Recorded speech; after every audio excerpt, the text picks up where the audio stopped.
Out of the night! Out of the night comes the whispering voice of the night wind to tell another story of man's battle with fate. The amazing but true story tonight of an error in identity that sent an innocent man to jail for 7 years. Unbelievable, but true.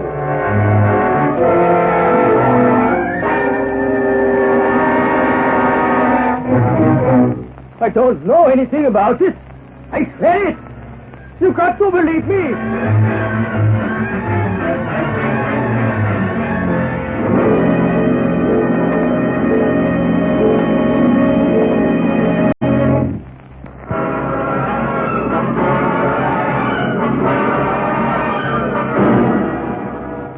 This is the voice of the night wind, and this is the tale I tell. It began one wintry December afternoon in 1895 in a fashionable London street. Adolf Beck, a well-to-do Norwegian, was taking a quiet stroll before dinner when he was suddenly accosted by an angry young woman. So, I found you at last, you scoundrel. I am sorry, madame. There must be some mistake. There's no mistake. I'd know your face anywhere. Give me back my watch and rings, you thief. Please, I assure you. My name is Adolf Beck.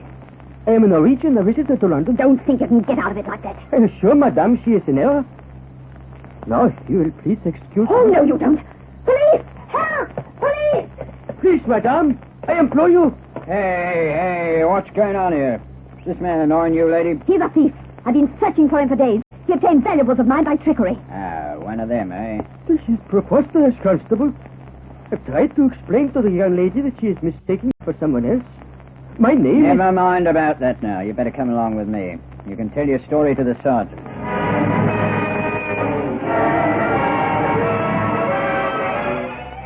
Mystified and angry, Adolf Beck spent several hours in the cells before his insistent demand to talk to the sergeant in charge was granted. Well, what do you want? I demand to know why I'm being detained here. Oh, you do you? Well, if it's any news to you, you're being detained on a charge of obtaining goods by false pretenses. From that young woman? You've hit it in one, matey. But that's absurd. I've never seen her before in my life. Ah, still sticking to that yarn, eh? It's the truth. At least you might tell me what I'm supposed to have done. You wouldn't have heard of the St. John's Wood joke by any chance, would you? No, haven't. I don't know what you're talking about. The St. John's Wood joke, matey, is this. A prosperous-looking gent like yourself scrapes up an acquaintance with a woman and drops hints about his wealth, aristocracy, and so on. Later on, he writes to her, asking if he can call. He uses expensive crested paper with a St. John's Wood address, and he signs it with a title. But this is fantastic. Hold on, I've not finished yet. In due course, the gentleman calls. He's wanting a housekeeper, he says, and invites the lady to take the job. The pay is good, and she accepts. He insists on buying her a new wardrobe and gives her a whopping check.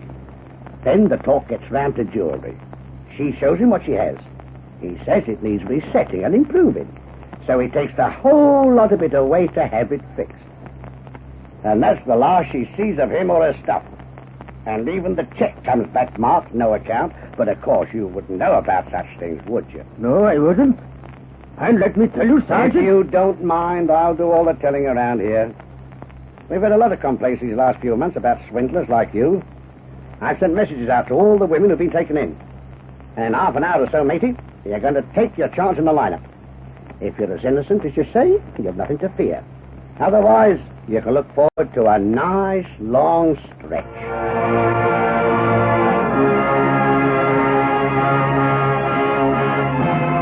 To Beck's horror, no less than 10 or 20 women who attended the lineup identified him as the man who had duped them.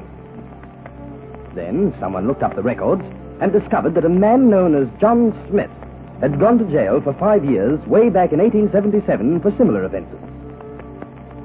The policeman who had arrested this Smith was brought out of retirement, confronted with Beck, and declared at once that he and Smith were the same man. Things looked black for Beck, and blacker still as the trial progressed. Only his counsel, Charles Gill, remained confident of an acquittal. But if all these women all say positively that I am the man, how can I possibly hope for an acquittal? Don't you worry, Mr. Beck. I have a trump up my sleeve yet. You have? That's comforting to know. What is it? As soon as the Crown try to prove that you and this John Smith are identical, I'm going to blow their whole case sky high. Good. First, I'm going to submit Smith's official description, and let the jury compare it with yours. Perhaps they will be similar. No, not at all. Smith was dark, you're fair. His eyes were brown, yours are blue. He was 5 feet 8 inches, you're 6 feet. He weighed 11 stone, you weigh 14. But that doddering old constable they brought out of her time and positively identified me as Smith. So much the better. If he can be mistaken, so can the women. Furthermore, I had a word today from the British Embassy in Peru which proved definitely that you were in South America at the time Smith was sent to jail. I tell you, Mr. Beck, you've got not a thing to worry about. Once I prove you can't possibly be John Smith, the jury just can't do anything else but acquit you.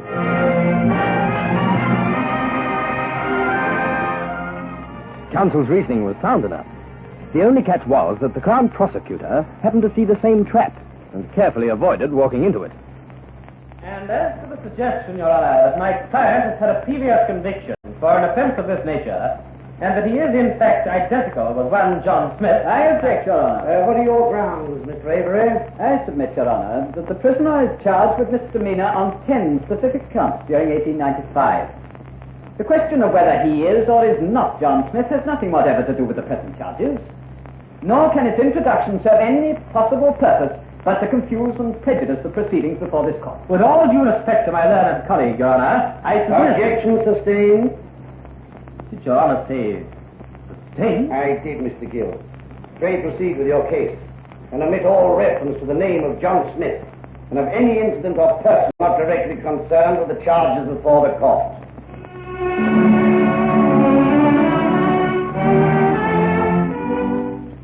With his main line of defense denied him, Beck never had a chance.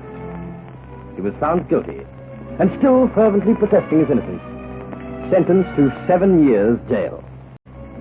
Good conduct commissions earned his release after 5 years in 1901. But scarcely had he settled back to civilian life than the old nightmare began all over again. Well, if it isn't my old friend Adolf Beck. Oh, it's you, Sergeant. What do you want? Oh, just called in for a quiet chat, as you might say. Haven't you people finished with me yet? Don't you think you've hounded me enough as it is? Now, no hard feelings. Got to do my job, you know. So, you've been up your old games again, eh? It's a pity you fellas never learn. What do you mean? What are you trying to pin on me now? You've been out of court about a month now, haven't you? Yes, 4 weeks today. Don't waste much time, do you? I don't know. I always thought you were an intelligent sort of cove. Didn't really expect you'd mend your ways, you know, but I did think you'd change your methods. I'm disappointed in you, matey. Really, I am. Will you please tell me what all this is leading to? Ever heard of a woman named Mary Watson? Never. Will it surprise you to know she complained to the police today that she'd been a victim of the St. John's Wood joke? I tell you, I never heard of her. And from the way she describes the man who took her in, it sounds exactly like you. I don't know anything about it. I swear it. You've got to believe me. Still playing the innocent, eh? Well, you better come along with me, Beck. You mean I'm to be charged again? Well, that all depends on whether she identifies you in the lineup.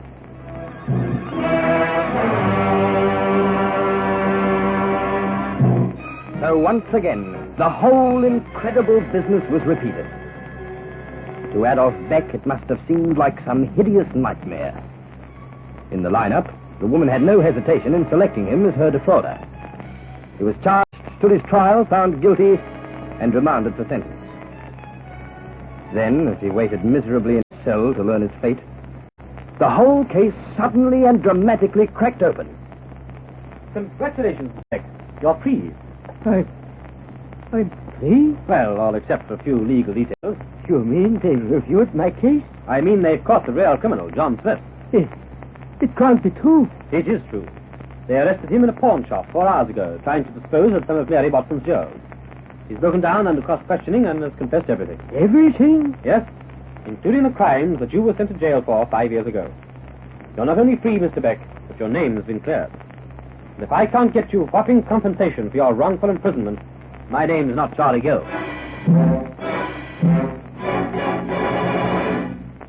A special committee of inquiry was set up to investigate the whole matter, and Adolf Beck had the belated pleasure of seeing his name expunged from the criminal records and receiving a check for £5,000 for the wrong he had suffered. Today, his story is history. But neither criminologists nor psychologists have ever been able to explain how 11 women could have positively identified him as John Smith when the two men were so utterly dissimilar in every respect. And that is the story of When Justice Was Blind. Unbelievable, but true.